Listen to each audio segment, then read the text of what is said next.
Buda em 10 lições. Entenda os fundamentos. Olá, tudo bem? Aqui é o Monge Butsukei. Sejam todos bem-vindos. Primeira coisa, eu gostaria de saber se você está me vendo e ouvindo bem. Antes de irmos para o nosso slide, eu já estou com meu café com leite, que eu amo. Essa aqui foi uma xícara que eu ganhei do Dia dos Pais. Então vamos lá. Vou compartilhar aqui a tela. Buda, em 10 lições, né? Entenda os fundamentos. A jornada para compreender os ensinamentos de Buda pode ser comparada ao cultivo de um jardim. Já trouxe a analogia de um jardim, vou tentar trazer outras analogias, mas vai ficar fácil de a gente entender. Imagine que você tem um pedaço de terra e deseja transformá-lo em um belo jardim.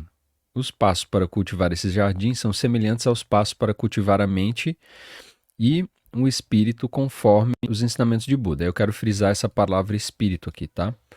No budismo, nós não temos conceito de espíritos, tá bom? Quando falamos no budismo de espiritualidade, basicamente é um caminho de virtudes, um caminho de bondade, um caminho de compaixão. Então, ser espirituoso, ser uma pessoa espiritual, não quer dizer que você é um espírito. Para o budismo, significa que você é uma pessoa que cultiva uma jornada de aprendizado, uma jornada de desenvolvimento da sua própria mente, uma jornada. Então, espiritualidade no budismo é isso. Gostaria que você comentasse aqui se você está me vendo e ouvindo bem, muito importante, porque senão não dá para a gente continuar. Eu acredito que sim, aqui está tudo ok, mas eu sempre gosto de ter o feedback de vocês. Compreender a impermanência, a Nitya. Assim como um jardim passa por mudanças, flores brotam e murcham, as estações mudam, tudo em nossa vida é impermanente. O Buda ensinou que entender a impermanência em todas as coisas pode nos ajudar a reduzir nosso sofrimento, nossa insatisfatoriedade. Ao aceitar que nada dura para sempre, aprendemos a valorizar o momento presente e a lidar melhor com as mudanças. Então, um dos fundamentos. Ok, obrigado aí para quem respondeu. Um dos fundamentos do budismo é justamente esse. É um dos pilares, né? Que é a impermanência. Então, nós até compreendemos intelectualmente que há impermanência, que as coisas mudam, mas aí quando elas mudam a gente sofre. Então não é só uma compreensão superficial, nós temos que trazer essa impermanência para uma experiência. Então o que você pode fazer? Por exemplo, você pode tentar observar a sua própria vida. Sente-se um dia e comece a observar a sua própria vida. Como você tem mudado? Você era uma criança, você era um bebezinho, depois uma criança, depois ficou adolescente. Você precisa sentir essa impermanência viva e não um pensamento. Ah, as coisas mudam, pronto. Não, imagine coisas mudando. Veja um vídeo de um casulo, de uma borboleta, né? De uma lagarta que vira uma borboleta. Comece a observar todas as mudanças, mas de uma forma mais atenta. Então, quando você compreender na sua experiência, a impermanência já não vai causar insatisfação. Na verdade, a impermanência pode causar uma alegria, porque que bom que as coisas mudam. Então, é nisso que eu recomendo que vocês façam para você compreender a impermanência de uma forma como uma experiência.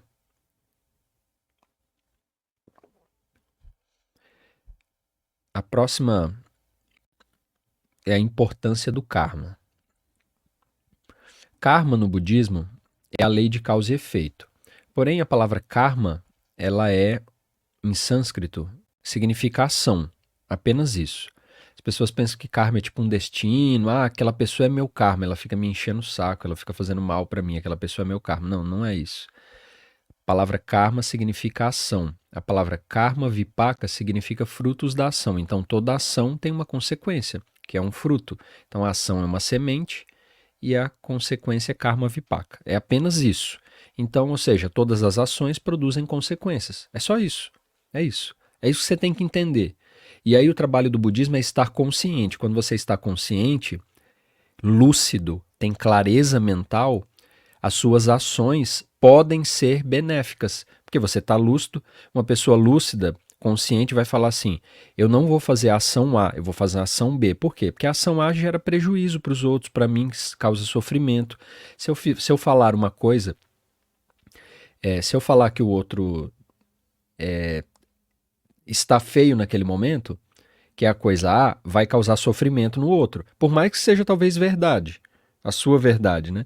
E se eu falar a coisa B, ou eu ficar em silêncio, é a coisa B, aquilo não vai causar prejuízo nenhum. Então, uma pessoa consciente, que tem discernimento, vai fazer o quê? Vai falar, vai fazer a coisa B, que é não falar nada. Não fala nada. A não sei se a pessoa perguntar. Mas se a pessoa perguntar, você também não precisa ser o sincerão. Você pode ser uma pessoa, não. Eu acho que tá tranquilo. Eu não vejo problemas. Você não precisa falar, você tá lindo. Então, não ser o sincerão, porque senão você vai gerar sofrimento. E a questão não é estar certo. Meu mestre Monge Gensho Sensei sempre fala, a questão não é estar certo. A questão é gerar harmonia. Então você sempre vai falar o que as pessoas querem? Não é falar o que as pessoas querem. É não ser inconveniente, desagradável. Ser uma pessoa que tem uma fala amorosa. Às vezes você pode falar uma pergunta, às vezes você pode responder com uma pergunta. A pessoa pergunta assim, eu tô linda, maravilhosa, e você acha que não. Mas você fala assim, e o que você acha? Você acha que você tá? Como é que você acha? Aí a própria pessoa, você devolveu a pergunta para ela, ela vai ter que responder. Enfim, a questão é, toda ação gera uma consequência, karma é isso. Então, nós podemos, quando estamos conscientes, praticar ações benéficas e positivas, porque isso é uma semente benéfica e positiva. A consequência disso vai ser um resultado, um fruto, uma consequência benéfica e positiva. É isso. No jardim, se plantarmos sementes saudáveis e cuidarmos dela, colheremos flores belas e frutos deliciosos. Similarmente, nossas ações, sementes, têm consequências. Ações positivas geram resultados positivos, enquanto ações negativas trazem resultados negativos. Este conceito é amplamente discutido nos Cânone Pali e é um pilar central do budismo. Desenvolver a compaixão, que é metta. Imagine seu jardim como um espaço que não apenas você, mas todos possam desfrutar. Cultivar a compaixão é como cuidar desse jardim para todos os seres vivos. A compaixão nos ensina a ser gentis e úteis para todos ao nosso redor, sem esperar nada em troca. Metta Sutta é uma referência clássica que descreve como cultivar amor e bondade incondicionais. Isso aqui é outra questão básica do budismo. A questão básica são pilares budistas. Então, compaixão é um pilar central do budismo, do que o Buda ensinou. E tem uma definição, eu pratiquei 9 anos no budismo tibetano, tem uma definição muito legal que é: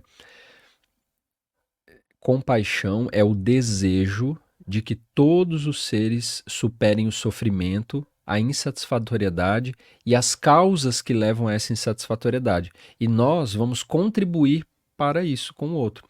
Às vezes você está contribuindo ouvindo a pessoa não está bem, ela quer conversar, você compassivamente ouve ela, ou você fala palavras compassivas, você está ajudando o outro a superar o sofrimento dele, de alguma forma. Às vezes você pode fazer uma coisa física, ajudar com uma coisa. Poxa, a pessoa está lá na casa dela, está tudo desorganizado, você pode ajudar. Vamos juntos fazer uma coisa aqui. Então, isso também pode contribuir. Qualquer coisa, qualquer ação que vai ajudar a pessoa a superar aquilo que ela está passando naquele momento.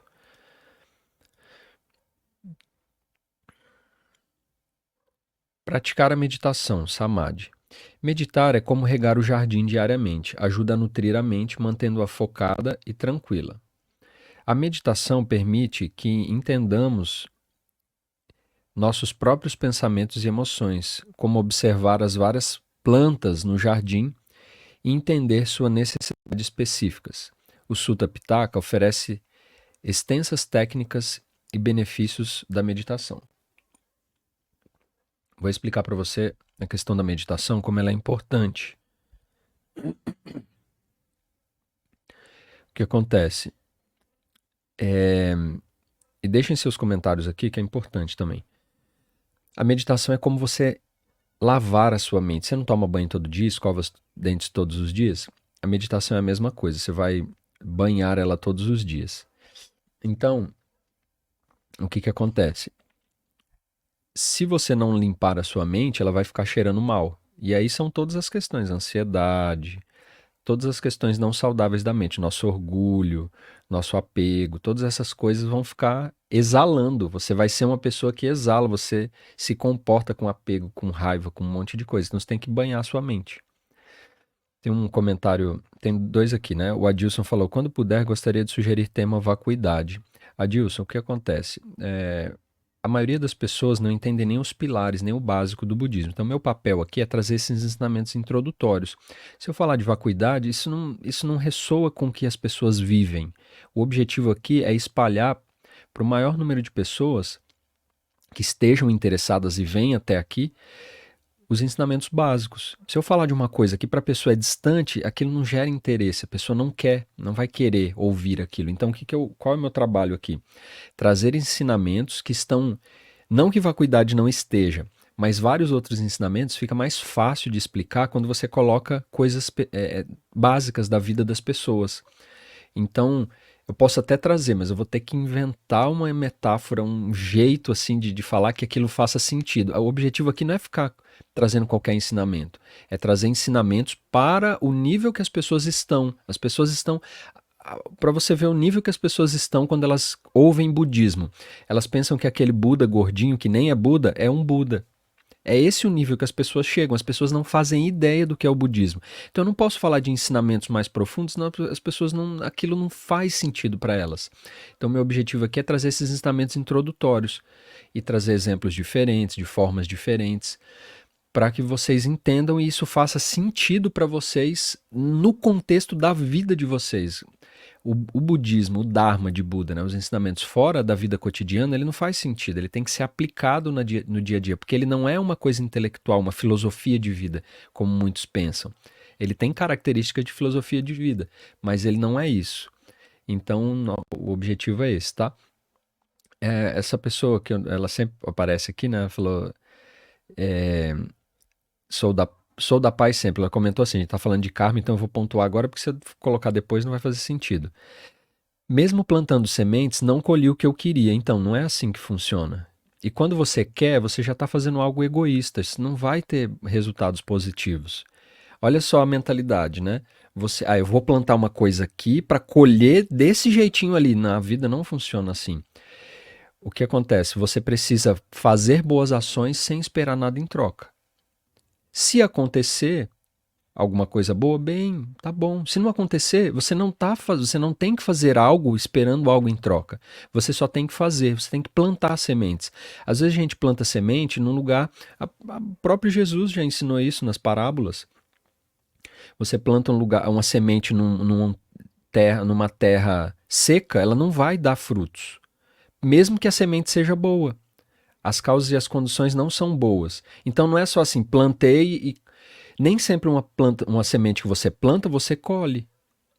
Por quê? Porque as causas e as condições têm que estar adequadas. Você pode pegar uma semente maravilhosa, uma ação maravilhosa e plantar num terreno seco. Todo mundo aqui já ouviu a Bíblia, né? Eu cresci no cristianismo. Eu frequentava, eu fui. Tudo que você imaginar. Eu frequentei até quase uns 20 anos de idade. Então, a semente você tem que plantar um monte e esquece de resultado. Quando você faz assim, ó, exatamente o que você falou, eu plantei, mas eu não colhi o que eu queria. É porque você plantou de uma forma egoísta. O que significa isso? Você plantou a semente já esperando algo em troca, pensando em você. Isso não é generosidade, isso é egoísmo. Eu faço uma coisa para o outro esperando um benefício para mim. Você não vai colher nada bom disso. Não tem como colher algo bom disso. Você tem que plantar sem esperar nada em troca. Se aquilo frutificar, ótimo. Se não frutificar, você plantou, é o seu jeito. Então é isso que você tem que pensar. Porque senão a gente... E eu tô falando que você mandou aqui, mas todos nós fazemos isso. A gente faz uma ação não pensando no benefício do outro, pensando no benefício próprio. Isso não tem como dar bons frutos. Você não está pensando no outro de verdade, de coração. Você está pensando em si. E aí as coisas não frutificam do jeito que você imagina, né? Os pássaros podem comer a semente pode até ser boa, mas o jeito que você plantou ela, as causas e as condições não são boas. Às vezes você planta uma semente negativa, pode ser que ela não frutifique. Vamos supor que você fumou por um tempo, um exemplo qualquer, só para ilustrar. Você fumou por um tempo, você plantou aquela semente. Se você parar de fumar, fumei por um ano, parei de fumar, nunca mais eu vou fumar. Pode ser que você não gere nenhuma doença com aquilo ali. Então, nem sempre uma semente que você planta, ela dá, é só você olhar a natureza, é igualzinho. Creio que o resultado não depende só do plantio, existem outros fatores, exatamente, foi o que você comentou aqui, tá bom? Então, assim, é difícil, eu sei, mas a gente precisa treinar nossa mente, começar a fazer coisas despretensiosamente, sem ficar esperando. Porque aí quando você não espera, quando você faz uma coisa, você pode pensar assim. Isso foi um dos meus professores, o Lama Laung, que me ensinou isso. Ele falou assim: quando você for intencionar, quando você tiver a intenção de uma coisa, pense desse jeito. Se eu vou fazer de todo o meu coração, eu vou dar o meu melhor. Se isso der resultados, ótimo.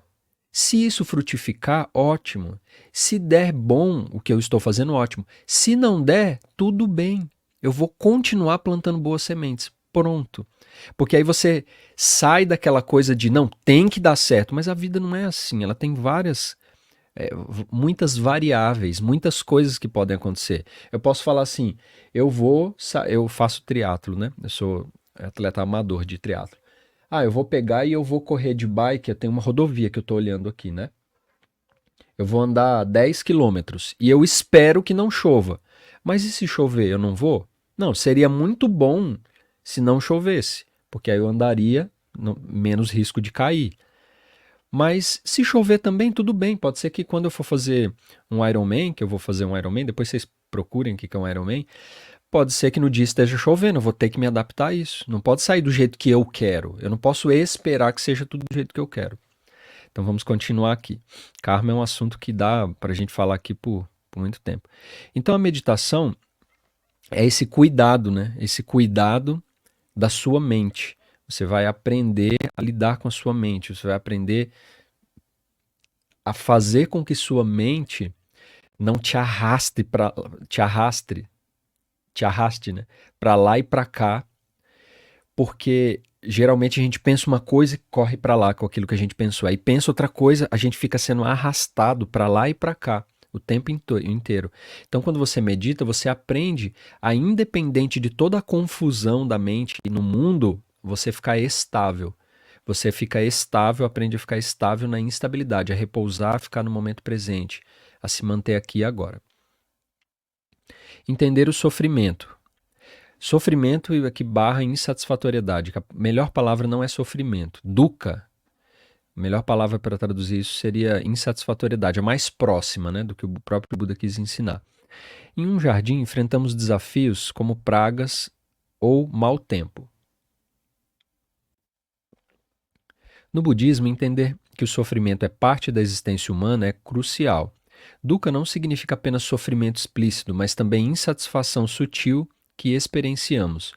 O Sutta Pitaka, que são as palavras de Buda, detalha as 4 nobres verdades, começando pelo reconhecimento de Dukkha. Então, isso aqui é muito importante. Isso aqui é um ensinamento que foi o primeiro sermão de Buda. A primeira coisa que ele ensinou, a vida é Dukkha. Então ele afirmou a primeira coisa, a vida ela tem uma insatisfação inerente. Por quê? Porque nós estamos o tempo inteiro insatisfeitos. Porque tudo muda e nós somos apegados. Então tudo está mudando. Temos momentos bons, momentos ruins. Momentos bons, depois momentos melhores ainda, depois momentos ruins. Depois momentos bons, momentos ruins, momentos mais ruins, momentos bons, e nós ficamos nisso, né? Então o Buda ensinou, a vida é insatisfatória. Ela é há uma insatisfação inerente em nós como ser humanos de viver. Tem coisas boas? Tem, claro que tem. Tem felicidade? Tem alegria? Tem. Mas a maior parte do tempo nós estamos insatisfeitos, porque a vida tem seus altos e baixos, nós ficamos procurando a felicidade sempre ali na esquina, sempre em algum lugar, e ficamos perambulando, né? No samsara, que é um estado mental de perambulação que a gente fica por aí o tempo todo buscando alguma coisa e a gente nunca encontra. Aí a gente compra uma coisa, aquilo brilha na hora, depois perde o brilho, aí depois você procura outra coisa, e aí você sempre está insatisfeito, você não entende por quê. Porque você não está fazendo as coisas necessárias. O Buda ensina depois do caminho óctuplo. Mas basicamente é isso. A gente está insatisfeito, procurando sempre a felicidade ali na esquina, em algum lugar, e nunca achamos. Aí depois tem o caminho óctuplo para você superar a dukkha, né? O caminho óctuplo é o plano para cuidar do jardim. Inclui práticas corretas de visão, intenção, fala, ação, modo correto, modo de vida, esforço, atenção e concentração. Seguir esses passos ajuda a cultivar um jardim saudável e belo. Este caminho é descrito no Dhammacakkappavana Sutta. Realizar a interconexão de todos os seres. Essa imagem aqui está muito bonita, tem que aumentar ela. Opa.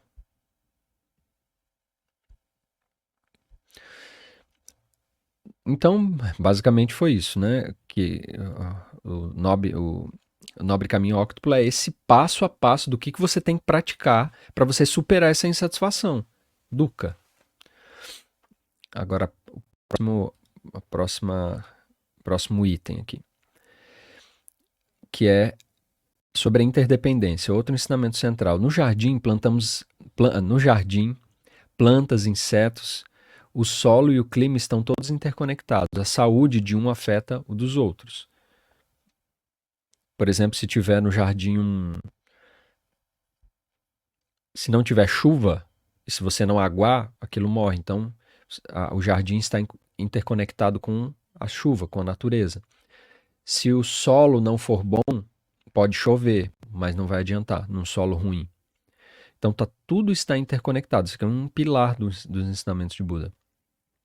Da mesma forma, o Buda ensinou sobre o Pratitya Samuppada, a origem independente, que afirma que tudo no universo está conectado. Esta compreensão promove uma responsabilidade maior pelas ações, pois elas afetam todos ao redor. Se nós tivéssemos um pouquinho mais de compaixão, um pouquinho mais de compreensão experiencial, uma experiência de que estamos todos interconectados, não haveria problema no mundo. Por quê? Porque nós saberíamos, essa minha ação afeta todo mundo. Por exemplo, eu já contei isso num podcast que eu tenho. Aqui atrás, no fundo, eu moro num condomínio, eu moro na periferia, e é um prédio, né, que é um condomínio de 10 andares. Eu moro no 9º andar.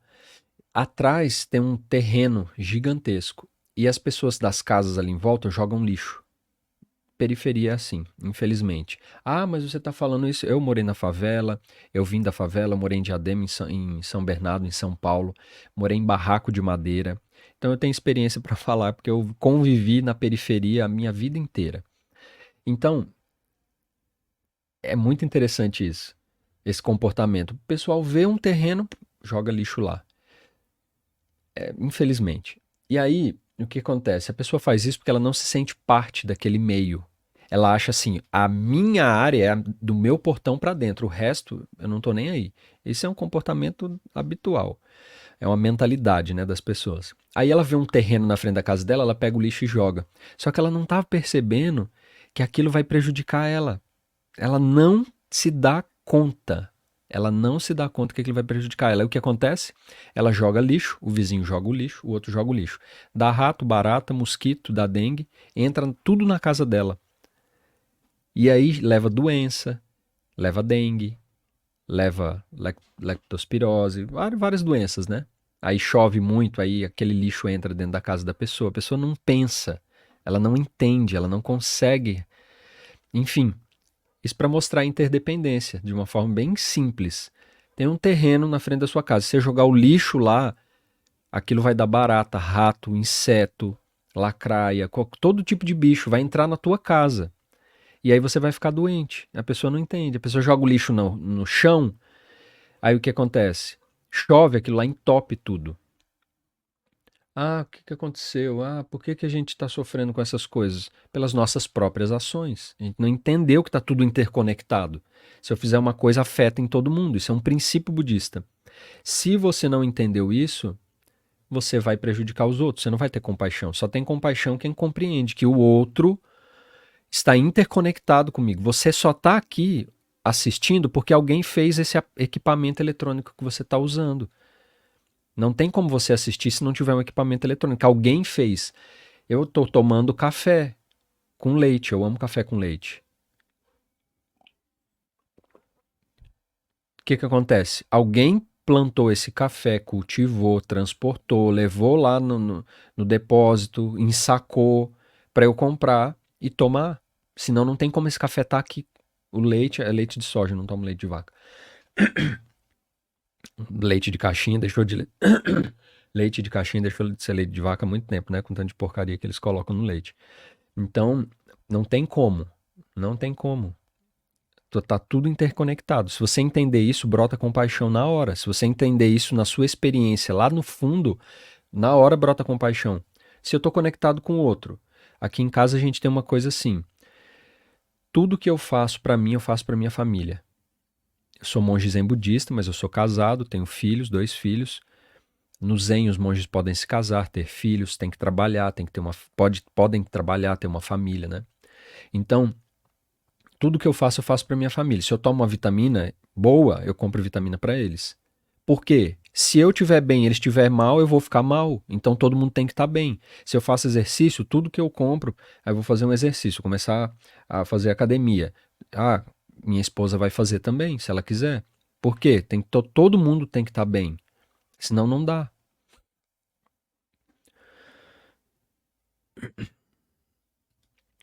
Vou continuar aqui. Já já eu vejo os comentários que já está acabando. 8. Desapego. Tem até essa imagem bem bonita do Buda que eu fiz aqui, ó. Ele soltando, né? Desapegar é como não se apegar demais a uma única planta no jardim. No budismo, o conceito de não eu, anatta, nos ensina que não possuímos um eu fixo ou permanente. Quando alguém te pergunta quem é você, você fala eu sou tal coisa. Isso aí não é você, isso aí é uma coisa construída. Ah, mas quem é você? Ah, eu sou o nome que eu falo. Não, o nome foi alguém que te deu. E essa profissão você também construiu. Não é quem você é de verdade lá no fundo, tá? Isso nos ajuda a não nos apegarmos excessivamente às nossas percepções de eu e meu, permitindo uma maior liberdade e paz interior. Assim como um jardim floresce, perdão, assim como um jardim floresce melhor quando não é sufocado, nós também prosperamos quando não estamos presos a ideias de quem somos ou deveríamos. Então, de novo, todo mundo que está aqui, a Elô, a Sueli, o Adilson, o Sandro, o Matheus Melo, a Luziela, o Gustavo, nenhum de vocês é quem vocês pensam que vocês são. Se eu te perguntar, quem é você para a Luziela, ela vai falar, eu sou a Luziela, eu faço isso, eu faço aquilo, eu faço... Não, você não é nada disso. Isso aí é só uma fantasia. É só uma, uma fantasia construída. Por exemplo, eu sou monge zen. Mas ser monge também é uma fantasia. Não é quem eu realmente sou lá no fundo, a minha essência, quem eu realmente sou. Então tem algo que nós somos além de todas essas construções, esses eus que nós falamos. Ah, por exemplo, eu tenho vários eus. Eu tenho um eu de monge, eu tenho um eu de triatleta amador, eu faço triatlo. Eu tenho um eu de pai, eu tenho um eu ia falar de mãe, né? Eu tenho um eu de filho, eu tenho um eu de tio, eu tenho um eu de vários eus, mas eu não sou nenhum desses. Eu tenho um eu de produtor de conteúdo, eu tenho um eu de escritor, eu tenho um eu de várias coisas. Mas ninguém é tudo isso, é tudo construído. Nós, nós somos algo além disso. Se você responder a pergunta profundamente de quem é você, tudo na sua vida está resolvido. Já estamos terminando aqui. Praticar atenção plena. A atenção plena é como estar totalmente presente no jardim, observando cada detalhe. A cor das flores, a textura das folhas, o cheiro da terra.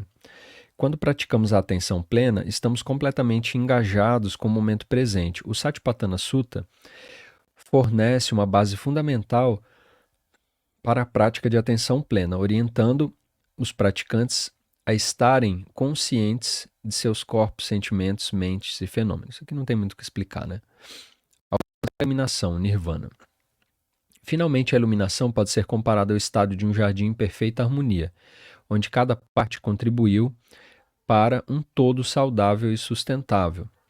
Nirvana é o estado de libertação de todo sofrimento e ilusões. É um estado de ser que transcende o ciclo ordinário de nascimento, morte e renascimento,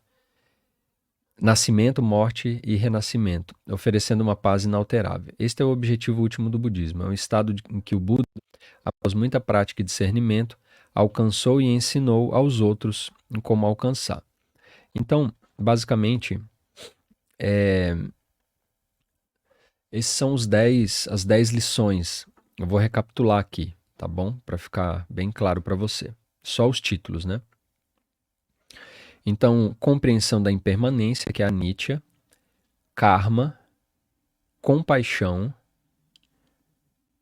meditação, dukkha, que é a insatisfação, o caminho óctuplo, o nobre caminho óctuplo, interdependência, desapego, que é a anatta. Anatta não é desapego, né? Anatta é não eu. Mas usamos a questão do desapego para compreender isso. Atenção plena, que é sati. Por isso que o sutra chama Satipatthana. Sati é atenção. E patana seria tipo respiração, né? Atenção plena na respiração. E o nirvana. Basicamente são essas. E aí eu vou deixar aqui o link. Nós temos uma comunidade online, a tutoria sobre budismo. Não sei se tem algum aluno aqui da tutoria. Eu vou colocar aqui. Agora, se quiser enviar alguma pergunta sobre o que a gente falou aqui, alguma dúvida, alguma coisa, fique à vontade. Lembrando que eu não sou mestre, não sou professor. Eu sou um monge noviço, tenho autorização do meu mestre, Monge Gensho Sensei, para compartilhar esses ensinamentos introdutórios e ajudar vocês que estão chegando aqui agora. Esse é o meu trabalho. Então, né, a Luziele falou assim, muito obrigado por seus ensinamentos. Na verdade, não é nada é meu. O mérito são todos do Buda, dos mestres que vieram antes de mim, que trouxeram esses ensinamentos vivos até agora.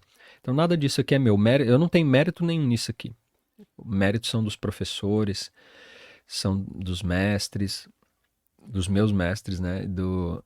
Dos mestres antigos também, do passado, do próprio Buda, os ensinamentos são dele. Nada disso aqui é meu. Nada. Eu estou tendo o mérito, o meu único mérito é poder acessar esses ensinamentos e poder compartilhar com vocês.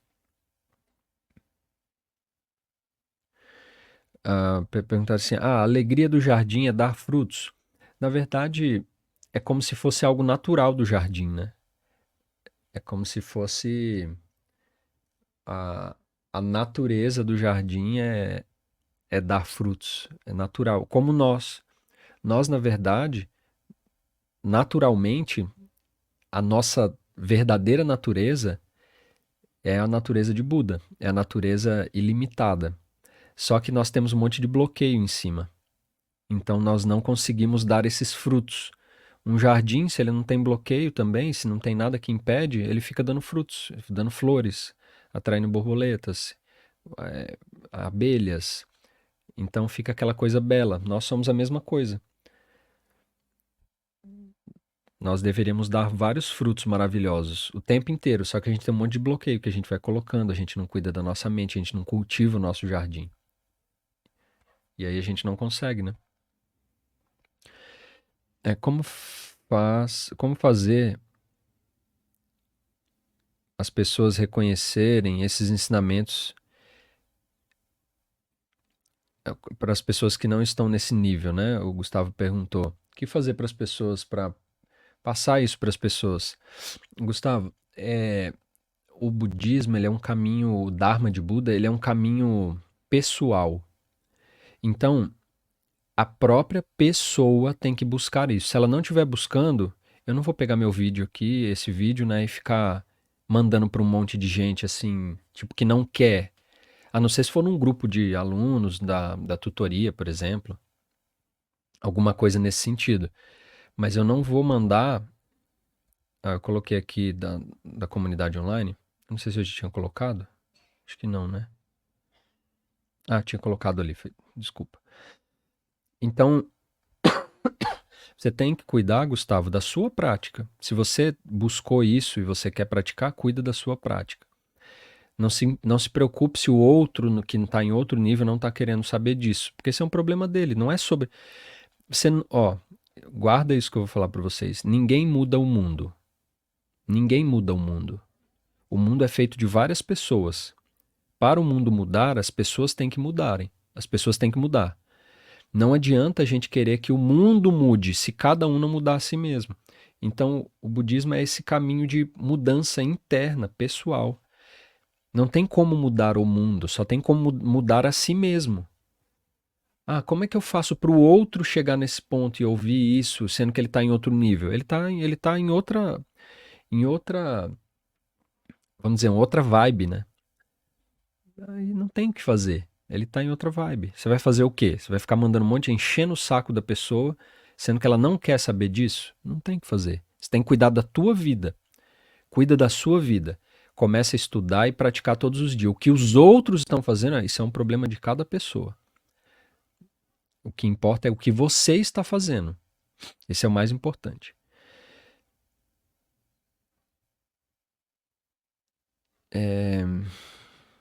Eu entendo, Luziela. Ela falou, eu sei, mas você dedica seu tempo e energia para transmitir.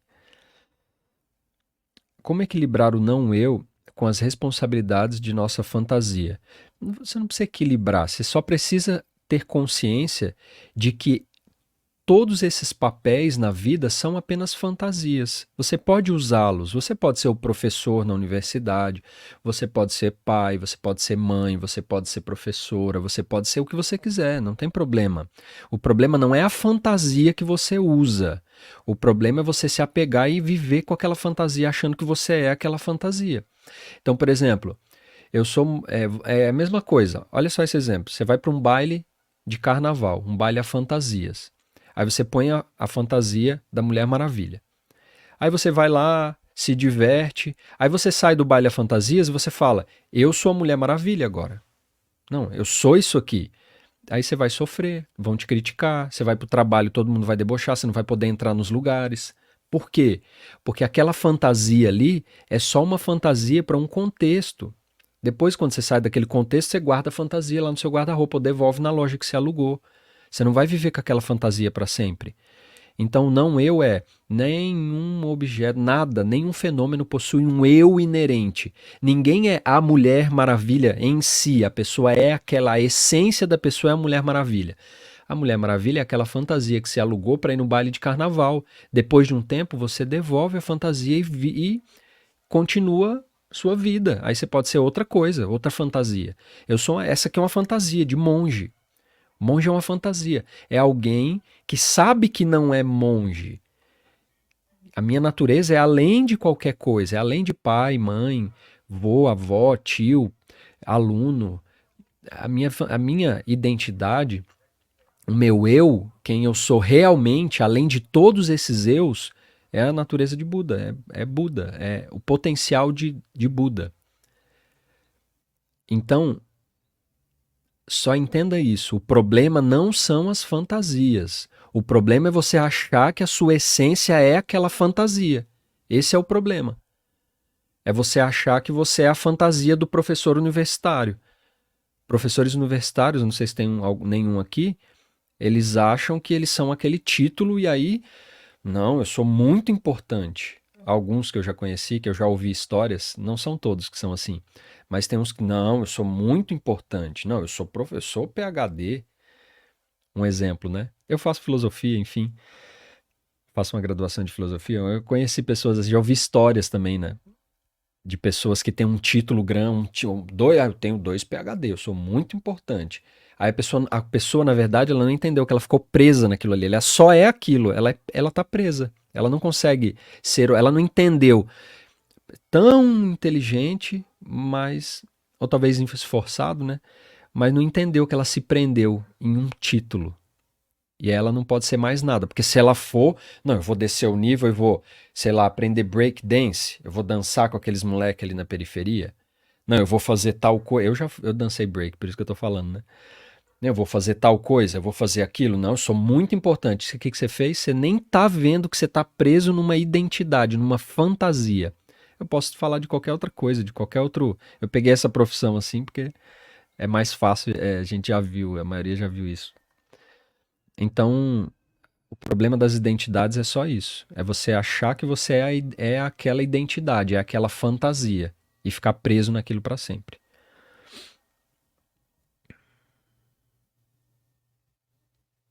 Obrigado, Norberto.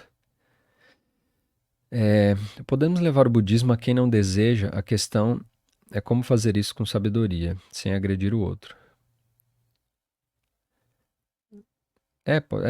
São vários exemplos, né? A Priscila falou, são várias máscaras, né? Pode ser máscara. O negócio é que às vezes a máscara é só no rosto, né? A fantasia já é mais. É igualzinho uma fantasia de carnaval, né? Você põe aquela fantasia, vamos supor, um cara vai lá e compra a fantasia de Homem-Aranha, só que a fantasia é só para aquele contexto. Aí ele vai lá, põe a fantasia, quando termina o baile de carnaval, ele fica com a fantasia para sempre. Aí ele acha que ele é o Homem-Aranha, mas não é, é só uma fantasia. A sua verdadeira natureza é um espaço ilimitado. Não é preso a uma coisa. Por isso que eu gosto de fazer várias coisas. Eu estou fazendo triatlo agora, né? Triatlo é uma prova só onde você nada, faz ciclismo, pedala e corre em uma prova só. Aí eu quero fazer um Ironman daqui a alguns anos, não sei, ou um ano, 2 anos, enfim. Que é você nada 3,8 quilômetros, pedala 180 quilômetros, sai da água, pedala, pega a bike, pedala 180 quilômetros, sai da bike e faz uma maratona de 42 quilômetros. Aí eu estou no modo agora triatlo, estou numa fase agora uma temporada da minha vida que eu estou no triatlo. Aí daqui a pouco eu vou mudar, daqui a pouco eu vou ter fazer um Ironman 2 e aí, tá bom, já peguei isso aqui, era o que eu queria. Agora eu vou fazer outra coisa, eu vou fazer tênis, vou jogar tênis por um tempo. Vou aprender alguma coisa diferente. Agora eu vou fazer pintura. Eu vou fazer uma coisa que eu nunca fiz. Aí vai fazendo, vai mudando. Para você, eu gosto disso para não ficar preso em uma identidade. Quando é uma pessoa, a coisa mais difícil da minha vida é quando alguém pergunta assim: "O que é que você faz?" Eu não sei responder, porque eu faço 1 milhão de coisas, literalmente. Eu sei produzir conteúdo, eu gravo podcast, eu sei fazer vídeo, eu sei fazer caligrafia, eu sei pintar, eu sei fazer um monte de coisa. Então, eu não sei o que que eu faço, eu sei fazer várias coisas, não sei explicar uma coisa. Porque as pessoas querem definir uma coisinha, te prender numa coisa, né? Ah, você é monge, né? Não, eu sou monge, triatleta amador, é, eu faço caligrafia, eu desenho, eu estudo japonês, eu estudo várias coisas, eu pratico várias coisas. Então, não dá para prender numa coisa só, né? O Gustavo falou: o complicado é lutar contra essa essência, porque achamos que estamos presos nesse mundo e espaço. Quebrar isso e entender essa mutação é super complicado. Aí você tem que meditar. Se você meditar, você consegue. Porque aí quando você vai meditando, você vai entendendo. Eu nem consigo me identificar com uma coisa mais, né? A principal coisa com que eu me mostro no mundo é com essa fantasia de monge, né? É como um monge zen. Mas eu faço tantas outras coisas a partir dessa fantasia do monge. Eu tô usando esse exemplo de fantasia só para vocês entenderem. Eu sou monge zen, não é uma fantasia que eu comprei nem nada, né? Mas tem todo um caminho. Só que é mais uma das minhas identidades, não é quem eu realmente sou. Então, muito obrigado. Amanhã às 9 horas eu vejo vocês aqui. Eu só vou ver aqui qual é o encontro de amanhã. Deixa eu olhar aqui. Amanhã é terça. Lista de encontros, terça-feira. Calma aí.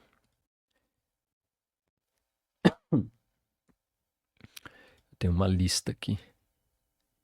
Deixa eu ver. Amanhã nós vamos falar.